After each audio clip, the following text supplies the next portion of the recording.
The second step toward riches. Chapter 3. Faith. Faith, visualization of and belief in attainment of desire. Faith is the head chemist of the mind. When faith is blended with the vibration of thought, the subconscious mind instantly picks up the vibration, translates it into its spiritual equivalent, and transmits it to infinite intelligence, as in the case of prayer. The emotions of faith, love, and sex are the most powerful of all the major positive emotions.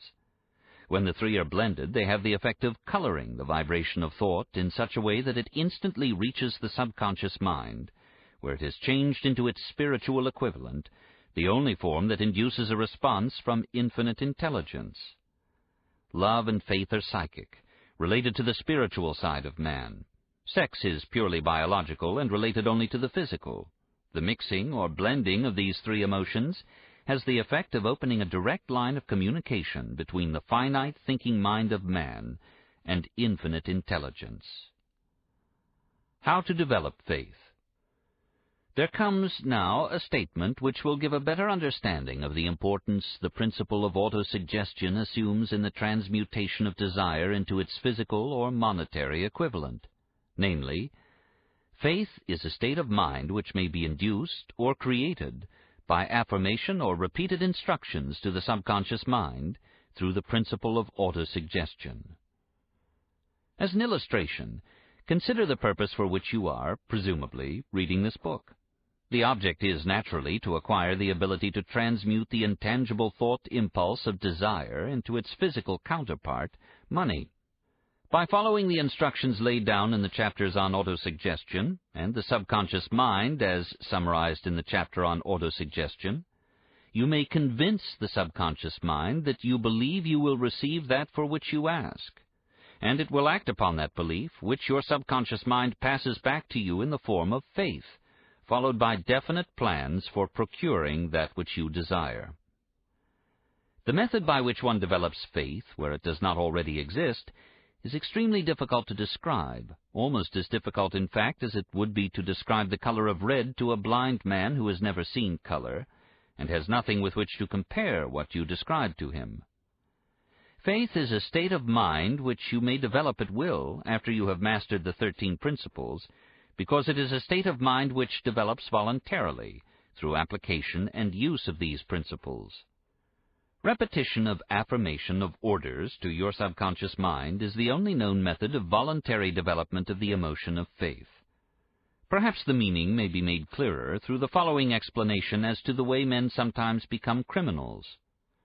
Stated in the words of a famous criminologist, when men first come into contact with crime, they abhor it. If they remain in contact with crime for a time, they become accustomed to it and endure it. If they remain in contact with it long enough, they finally embrace it and become influenced by it.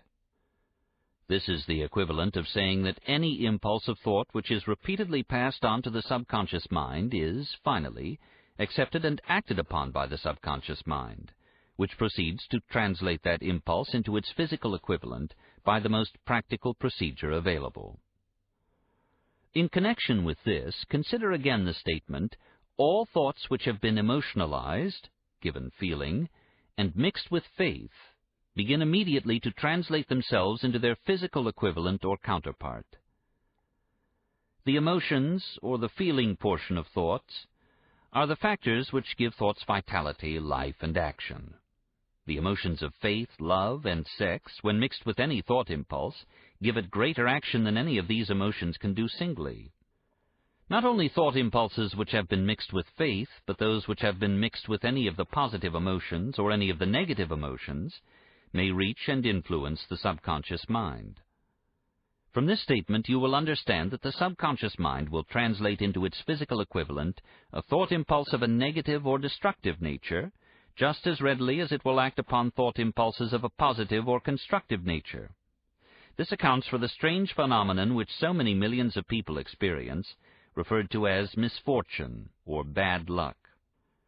There are millions of people who believe themselves doomed to poverty and failure because of some strange force over which they believe they have no control.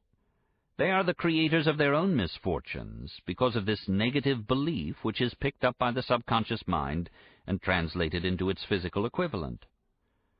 This is an appropriate place at which to suggest again that you may benefit by passing on to your subconscious mind any desire which you wish translated into its physical or monetary equivalent, in a state of expectancy or belief that the transmutation will actually take place. Your belief or faith is the element which determines the action of your subconscious mind. There is nothing to hinder you from deceiving your subconscious mind when giving it instructions through autosuggestion, as I deceived my son's subconscious mind. To make this deceit more realistic, conduct yourself just as you would if you were already in possession of the material thing which you are demanding when you call upon your subconscious mind.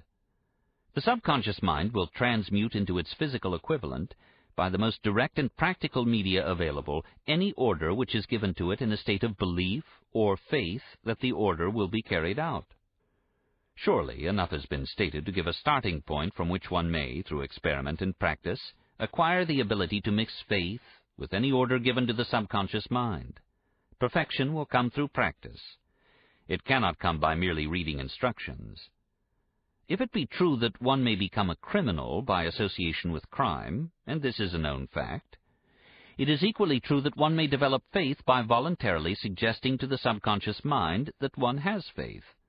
The mind comes finally to take on the nature of the influences which dominate it.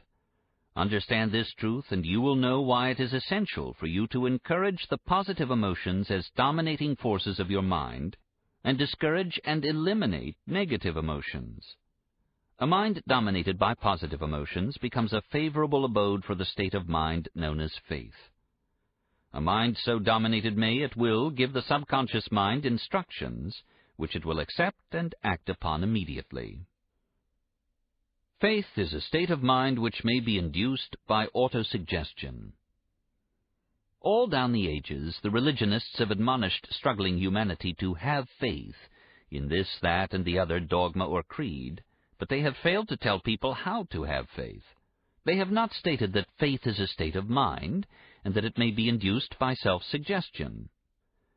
In language which any normal human being can understand, we will describe all that is known about the principle through which faith may be developed, where it does not already exist. Have faith in yourself, faith in the infinite. Before we begin, you should be reminded again that faith is the eternal elixir which gives life, power, and action to the impulse of thought. The foregoing sentence is worth reading a second time, and a third, and a fourth.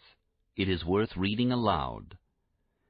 Faith is the starting point of all accumulation of riches. Faith is the basis of all miracles and all mysteries which cannot be analyzed by the rules of science. Faith is the only known antidote for failure. Faith is the element, the chemical, which, when mixed with prayer, gives one direct communication with infinite intelligence. Faith is the element which transforms the ordinary vibration of thought, created by the finite mind of man, into the spiritual equivalent. Faith is the only agency through which the cosmic force of infinite intelligence can be harnessed and used by man. Every one of the foregoing statements is capable of proof. The proof is simple and easily demonstrated. It is wrapped up in the principle of autosuggestion. Let us center our attention, therefore, upon the subject of self-suggestion, and find out what it is and what it is capable of achieving. It is a well-known fact that one comes finally to believe whatever one repeats to oneself, whether the statement be true or false. If a man repeats a lie over and over, he will eventually accept the lie as truth. Moreover, he will believe it to be the truth. Every man is what he is because of the dominating thoughts which he permits to occupy his mind. Thoughts which a man deliberately places in his own mind, and encourages with sympathy, and with which he mixes any one or more of the emotions, constitute the motivating forces which direct and control his every movement, act, and deed. Comes now a very significant statement of truth. Thoughts which are mixed with any of the feelings of emotions constitute a magnetic force which attracts, from the vibrations of the ether, other similar or related thoughts. A thought thus magnetized with emotion may be compared to a seed which, when planted in fertile soil, germinates, grows, and multiplies itself over and over again, until that which was originally one small seed becomes countless millions of seeds of the same brand. The ether is a great cosmic mass of eternal forces of vibration. It is made up of both destructive vibrations and constructive vibrations. It carries at all times vibrations of fear, poverty, disease, failure, misery, and vibrations of prosperity, health, success, and happiness, just as surely as it carries the sound of hundreds of orchestrations of music and hundreds of human voices, all of which maintain their own individuality and means of identification through the medium of radio. From the great storehouse of the ether, the human mind is constantly attracting vibrations which harmonize with that which dominates the human mind.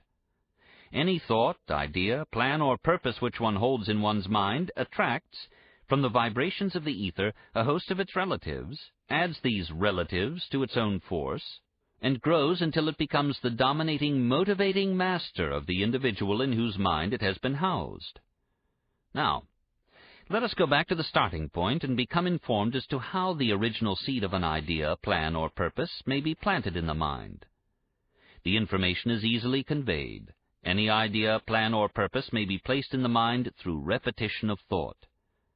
This is why you are asked to write out a statement of your major purpose or definite chief aim, commit it to memory, and repeat it in audible words day after day, until these vibrations of sound have reached your subconscious mind.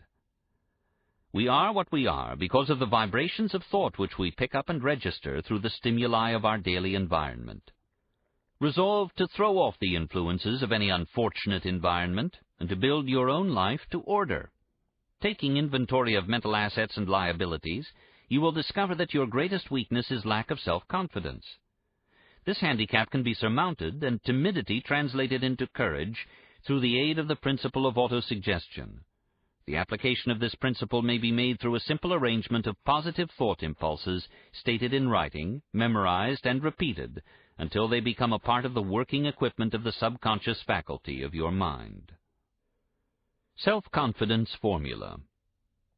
First, I know that I have the ability to achieve the object of my definite purpose in life.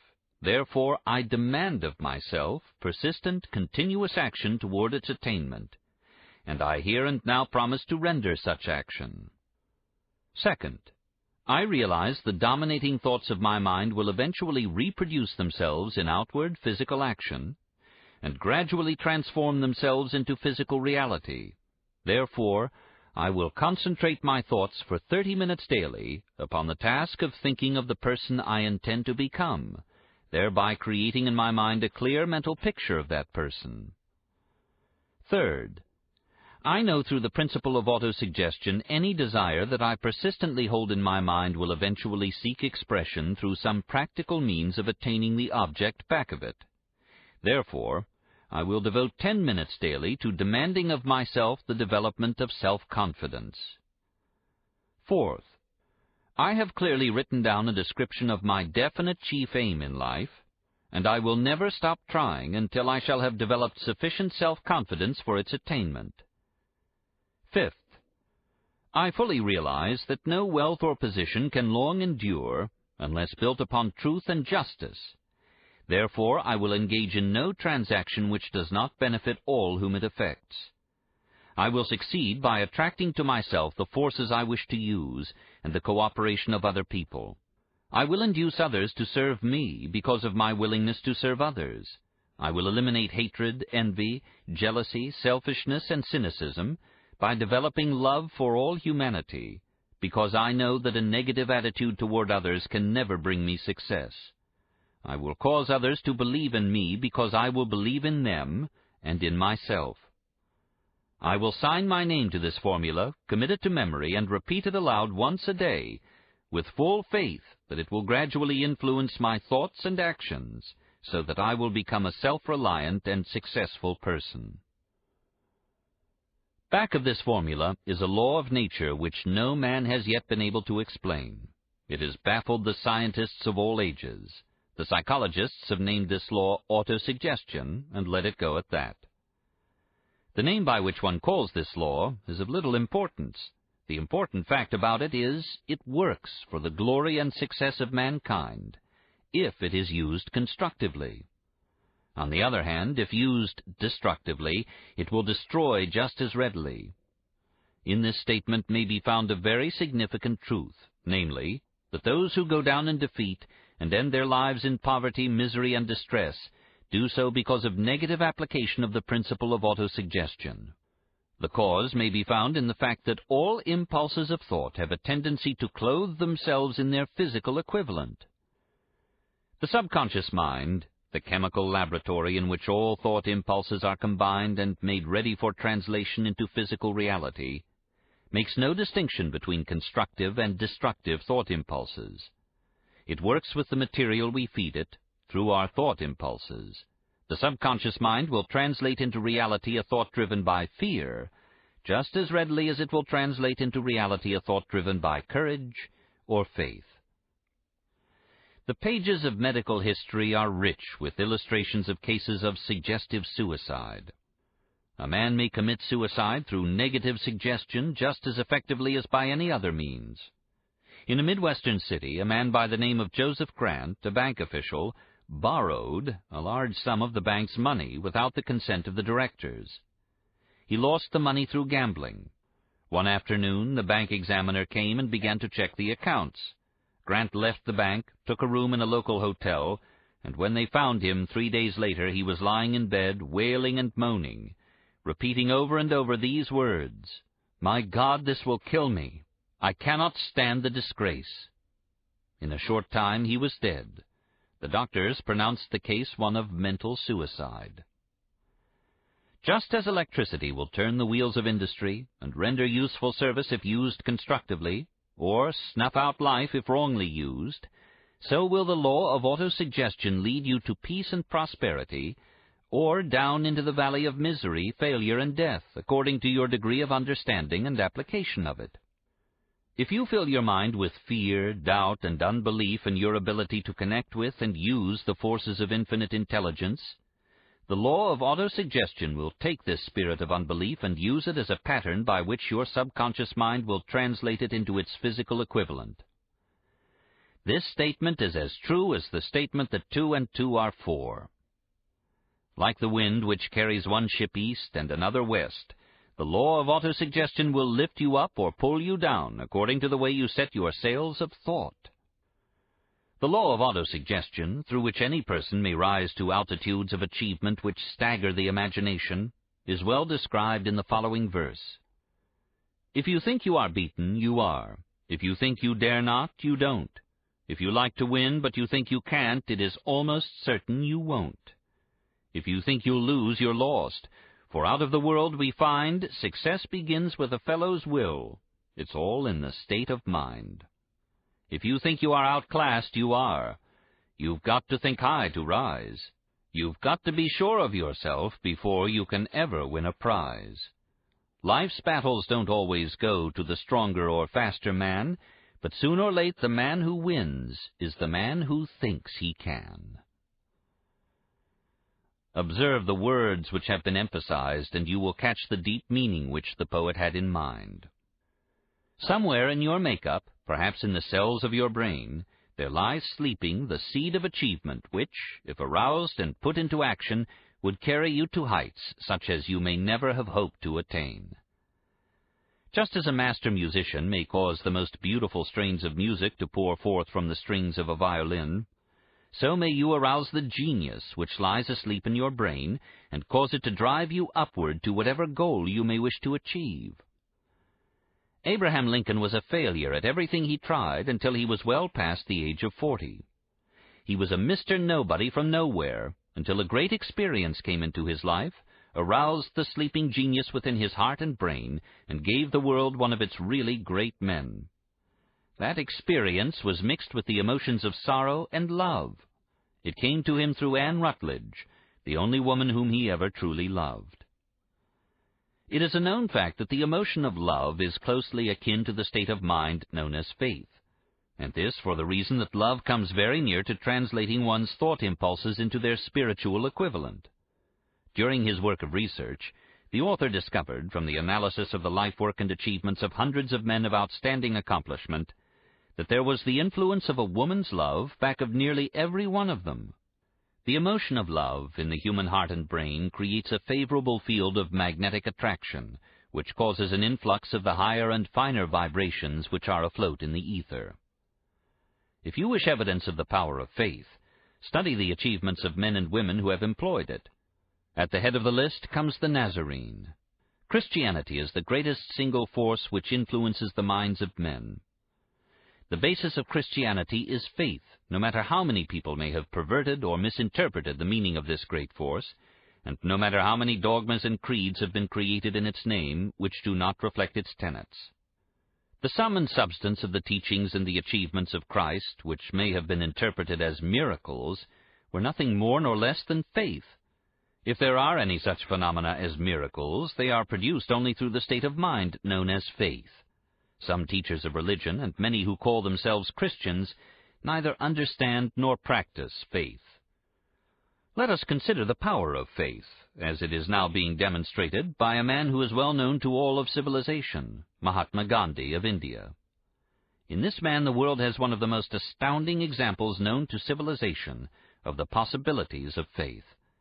Gandhi wields more potential power than any man living at this time, and this despite the fact that he has none of the orthodox tools of power, such as money, battleships, soldiers, and materials of warfare. Gandhi has no money, he has no home, he does not own a suit of clothes, but he does have power.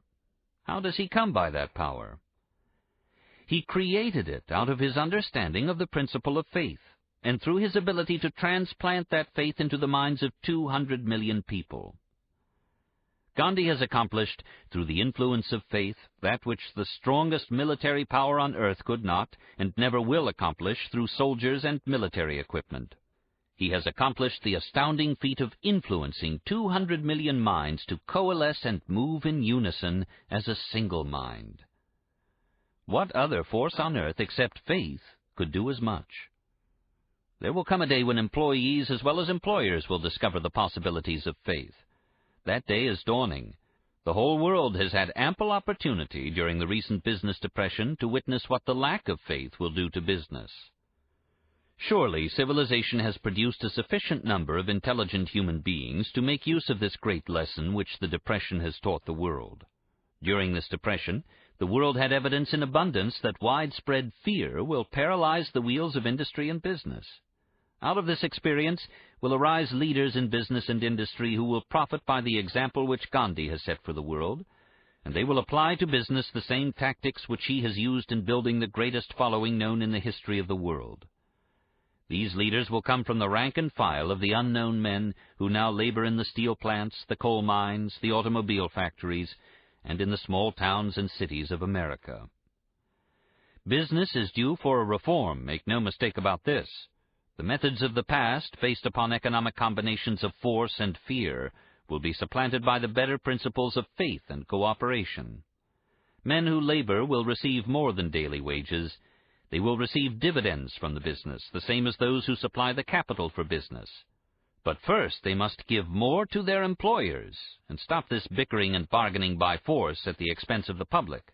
They must earn the right to dividends.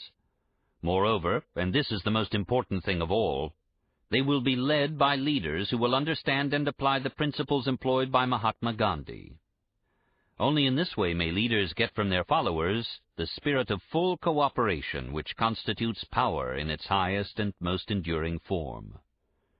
This stupendous machine age in which we live, and from which we are just emerging, has taken the soul out of men.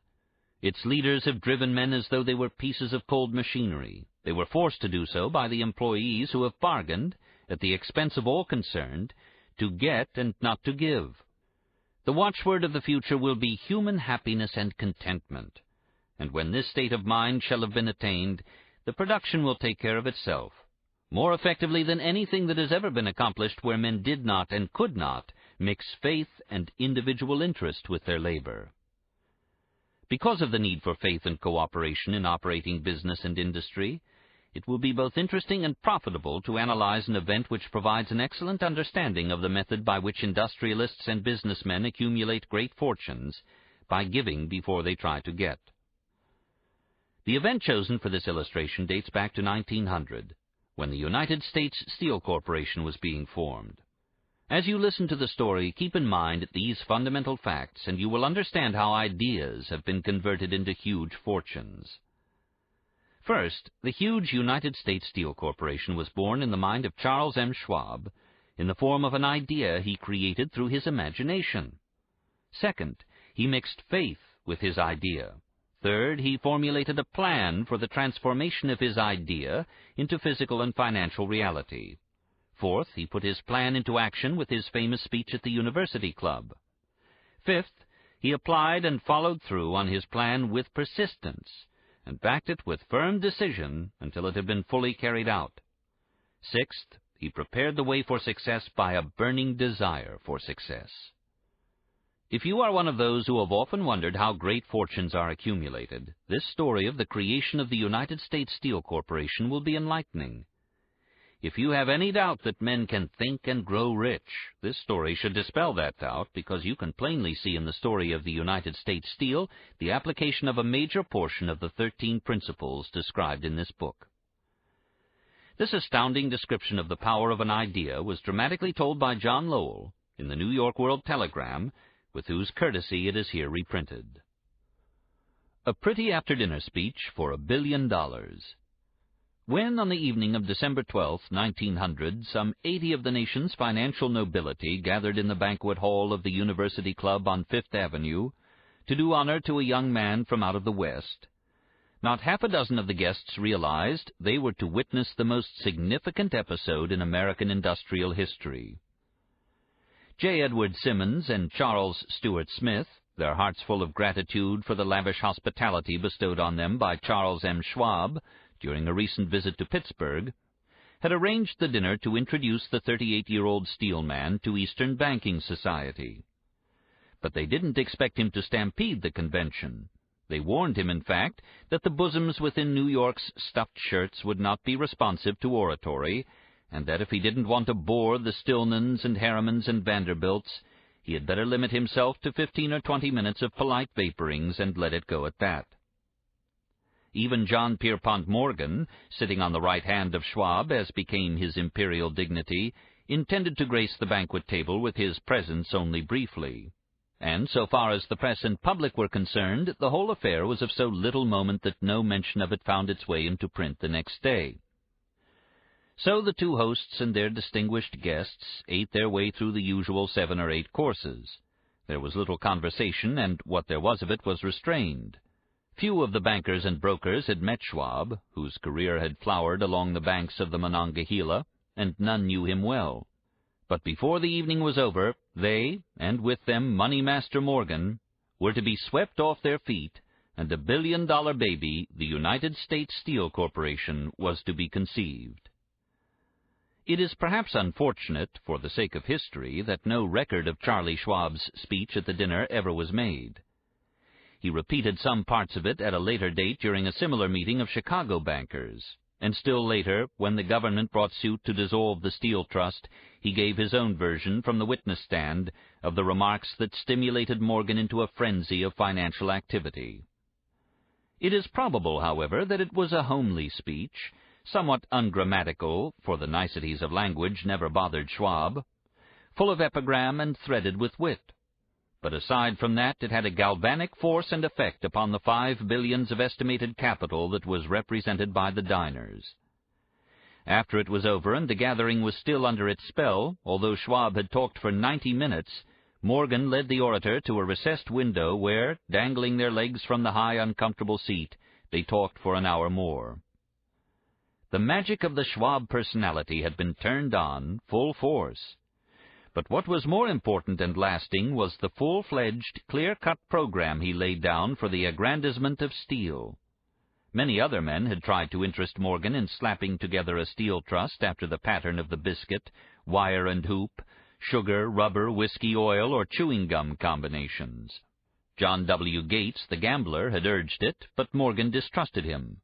The Moore boys, Bill and Jim, Chicago stock jobbers who had glued together a match trust and a cracker corporation, had urged it and failed.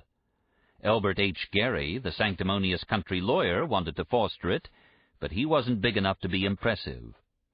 Until Schwab's eloquence took J.P. Morgan to the heights from which he could visualize the solid results of the most daring financial undertaking ever conceived, the project was regarded as a delirious dream of easy money crackpots. The financial magnetism that began a generation ago to attract thousands of small and sometimes inefficiently managed companies into large and competition-crushing combinations had become operative in the steel world through the devices of that jovial business pirate, John W. Gates. Gates already had formed the American Steel and Wire Company out of a chain of small concerns, and together with Morgan had created the Federal Steel Company. The National Tube and American Bridge Companies were two more Morgan concerns, and the Moore brothers had forsaken the match and cookie business to form the American Group: tin plate, steel hoop, steel sheet, and the National Steel Company. But by the side of Andrew Carnegie's gigantic vertical trust, a trust owned and operated by 53 partners, those other combinations were picayune. They might combine to their heart's content, but the whole lot of them couldn't make a dent in the Carnegie organization, and Morgan knew it. The eccentric old Scot knew it too.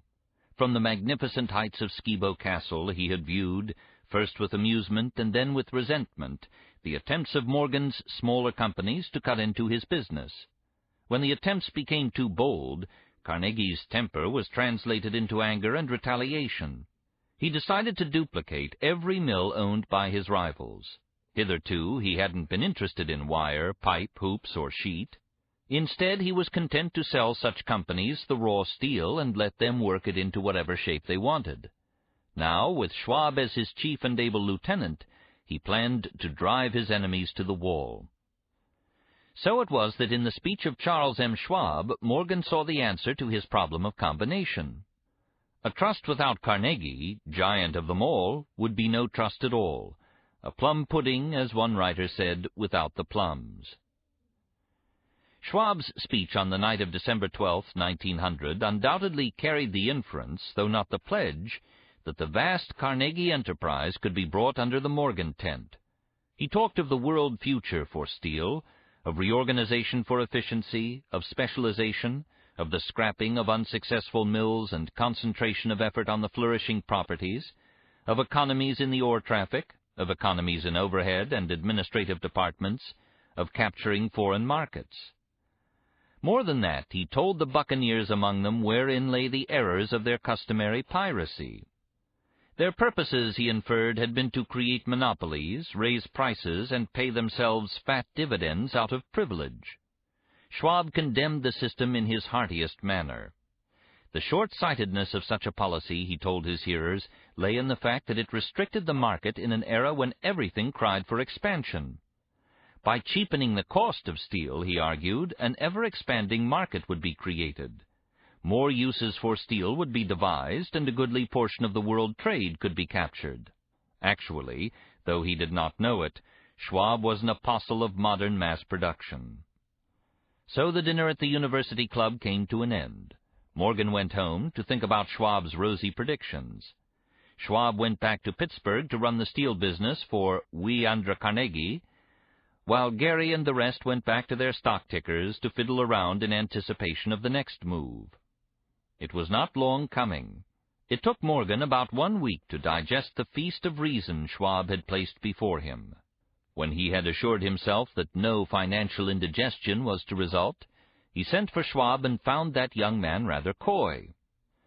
Mr. Carnegie, Schwab indicated, might not like it if he found his trusted company president had been flirting with the Emperor of Wall Street, the street upon which Carnegie was resolved never to tread.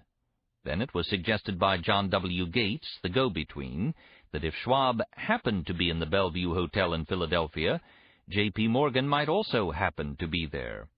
When Schwab arrived, however, Morgan was inconveniently ill at his New York home, and so on the elder man's pressing invitation, Schwab went to New York and presented himself at the door of the financier's library.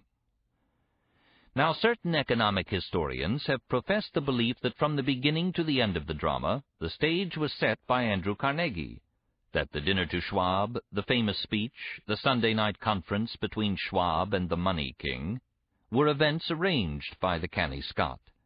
The truth is exactly the opposite.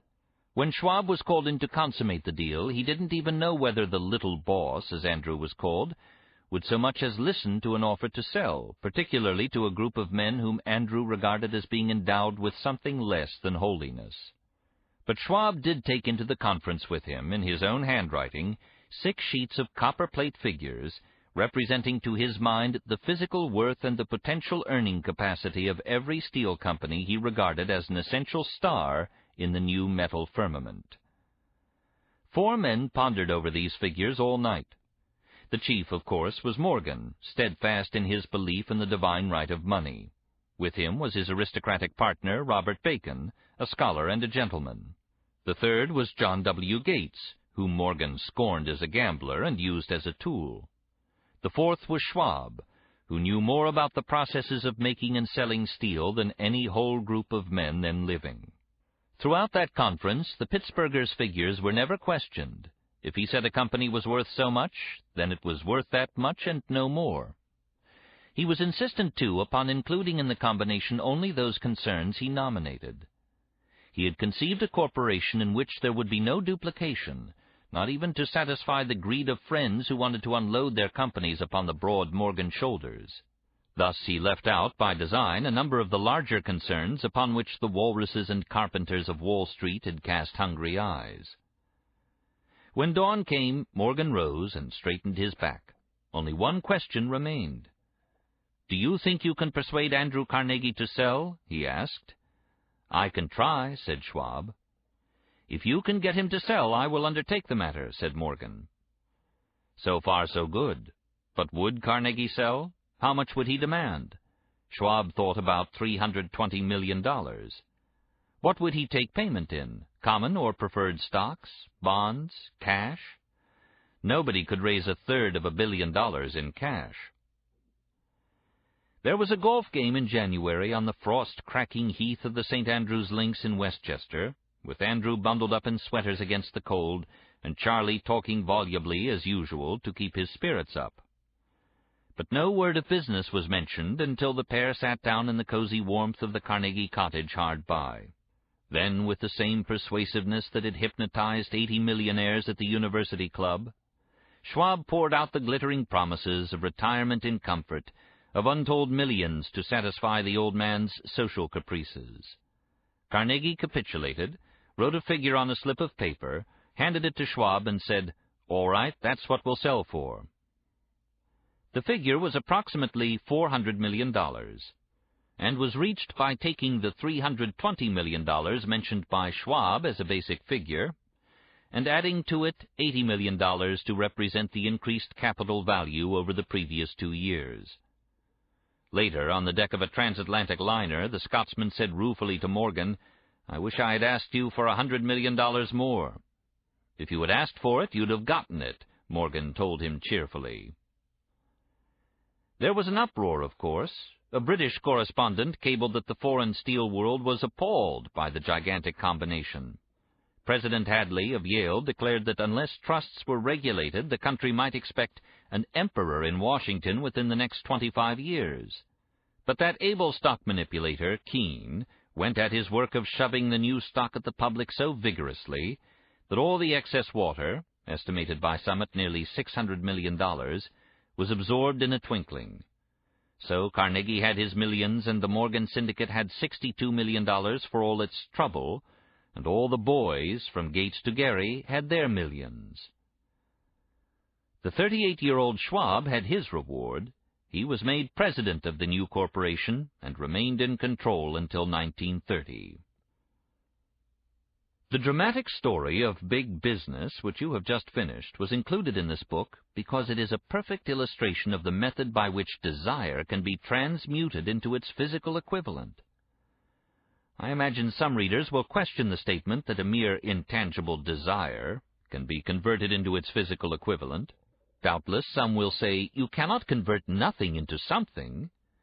The answer is in the story of United States Steel. That giant organization was created in the mind of one man.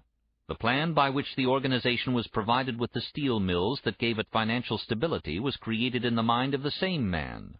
His faith, his desire, his imagination, his persistence were the real ingredients that went into United States Steel. The steel mills and mechanical equipment acquired by the corporation after it had been brought into legal existence were incidental. But careful analysis will disclose the fact that the appraised value of the properties acquired by the corporation increased in value by an estimated $600 million by the mere transaction which consolidated them under one management. In other words, Charles M. Schwab's idea, plus the faith with which he conveyed it to the minds of J.P. Morgan and the others, was marketed for a profit of approximately $600 million. Not an insignificant sum for a single idea. What happened to some of the men who took their share of the millions of dollars of profit made by this transaction is a matter with which we are not now concerned. The important feature of the astounding achievement is that it serves as unquestionable evidence of the soundness of the philosophy described in this book, because this philosophy was the warp and the woof of the entire transaction. Moreover, the practicability of the philosophy has been established by the fact that the United States Steel Corporation prospered and became one of the richest and most powerful corporations in America, employing thousands of people, developing new uses for steel, and opening new markets, thus proving that the $600 million in profit which the Schwab idea produced was earned. Riches begin in the form of thought. The amount is limited only by the person in whose mind the thought is put into motion. Faith removes limitations. Remember this when you are ready to bargain with life for whatever it is that you ask as your price for having passed this way. Remember also that the man who created the United States Steel Corporation was practically unknown at the time. He was merely Andrew Carnegie's Man Friday until he gave birth to his famous idea. After that, he quickly rose to a position of power, fame, and riches. There are no limitations to the mind except those we acknowledge. Both poverty and riches are the offspring of thought.